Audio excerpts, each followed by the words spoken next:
Ketika dunia disarankan sebaiknya lockdown sampai waktu yang lama oleh globalis cabal seperti pernyataan Bill Gates, ternyata pernyataan ini tidak dianggap oleh banyak negara.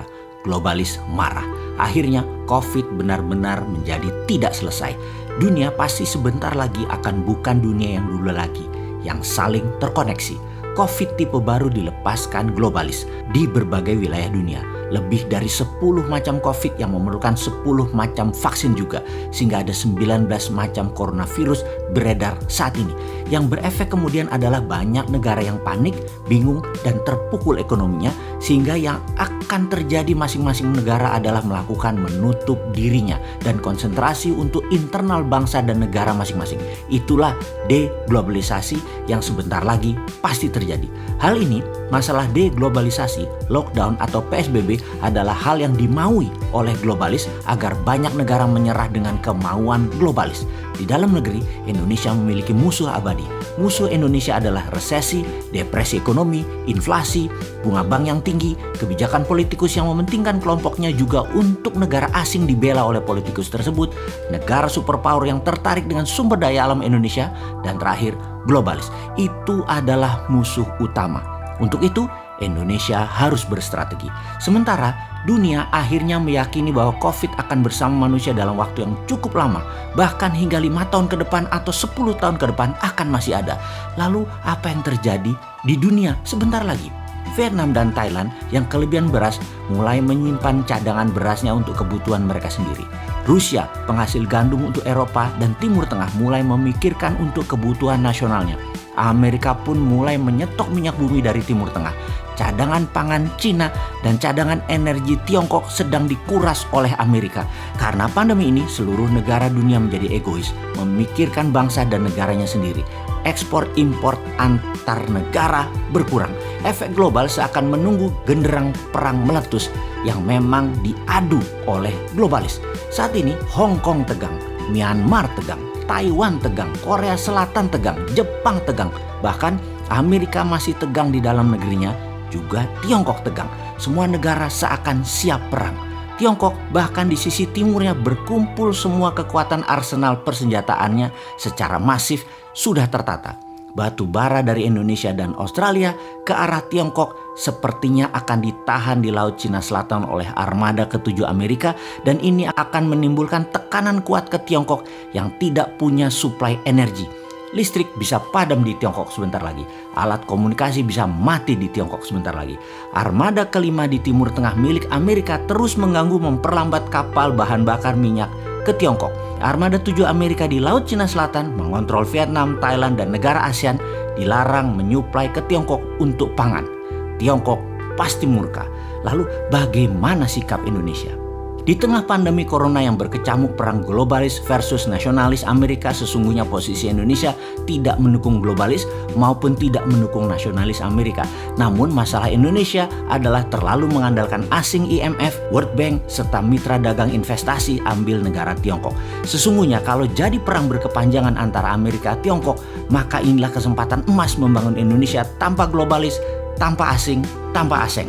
Namun sayang, yang terjadi di Indonesia ada sebagian kecil pejabat, ada oligarki, ada kelompok masyarakat bayaran, ada yang tidak tahu apa-apa namun sudah tertanam kebencian mendalam akan kelompok tertentu, putra bangsa tertentu, dan terus saja saling serang, saling jelek-jelekan, dan selalu Indonesia gaduh saat ini. Sosial media mengambil peran besar mengendalikan doktrin maupun hasutan. Bangsa Indonesia mulai dari pejabatnya, penguasanya, pengusahanya, sampai rakyat terbawah tidak sadar memakan propaganda dari globalis. Tapi ada juga yang sadar ini semua terjadi tapi mengambil kesempatan melacurkan dirinya baik ke asing atau globalis. Alih-alih membangun Indonesia yang berdikari, warga Indonesia malah bertarung dengan saudara setanah air. Anggapan bahwa bangsa Indonesia tidak memiliki kemampuan untuk bekerja dan membangun negeri, serta pemahaman bahwa tanpa pinjaman luar negeri Indonesia tidak bisa membangun, sehingga perlu asing, perlu globalis adalah ada di pejabat saat ini yang berkuasa. Ini menjadi titik lemah bangsa Indonesia. Sedemikian tidak percaya dengan kekuatan bangsa sendiri. ide membangun negeri Indonesia untuk berdikari menjadi terhalang dengan keyakinan keilmuan atau hegemoni ilmu dari kelompok kecil pejabat. Lalu ada perintah Sunan Bonang, yaitu perintah menyalakan api.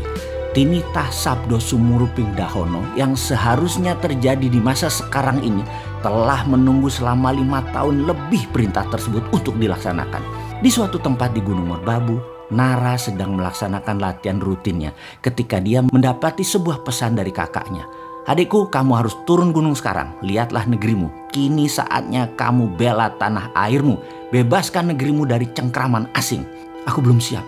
Aku masih belum siap," Nara berkata meragukan dirinya. "Kamu tak akan pernah siap sampai kamu bertindak," demikian suara tegas sang kakak. Di saat globalis asing-asing sibuk, Indonesia malah gagap di dalam negeri. Bukannya mengambil kesempatan untuk menggerakkan kedaulatan mendominasi selat dan laut di dalam Indonesia, bukannya memanfaatkan kekuatan sumber daya alam mineral dan membangun kekuatan pangan, tapi malah nyender ke oligarki, globalis, dan negara besar. Inilah misi berat. Apa itu misinya? Melepas cengkraman globalis, asing, dan aseng adalah perjuangan Nara, sang kapten Dinaran. Sayang, saat ini ternyata serangan musuh Indonesia yang terbesar seperti depresi, resesi, inflasi, globalis seakan menjadi musuh nomor 2 karena kepercayaan atas kapten Dinaran belum didapat. Masih diragukan, sesama anak bangsa saja saling menjatuhkan. Nara, sang kapten Dinaran terpaksa harus mengemban misi yang berat berbekal kemampuan yang masih terbatas. Dia belum selesai melakukan pelatihan di Kawah Chandra di Muka di puncak Gunung Merbabu. Nara berkata, "Yang aku takutkan adalah bukan berperang melawan musuh negara, tetapi bertempur dengan saudara sebangsaku sendiri." Inilah buku komik geopolitik, geoekonomi pertama di dunia untuk milenial dan Gen Z, serial Kapten Dinaran.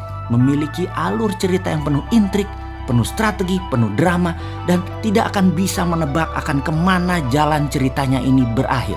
Strategi bernegara, negara superpower, globalis cabal yang menggurita, shadow banking, deep state, dan banyak lagi intrik geostrategi dunia terjadi dibahas dalam komik Kapten Dinaran ini. Yang menjadi pertanyaan, bisakah globalis dikenali, dikalahkan, dan dibongkar oleh Nara, sang Kapten Dinaran? Atau Nara akan gagal kemudian menjadi pecundang, atau kelompok lain mengalahkan Kapten Dinaran sebelum dia bergerak melakukan sesuatu? Jawabnya, semuanya mungkin. Semuanya bermain dan seru dan semuanya penuh keterkejutan.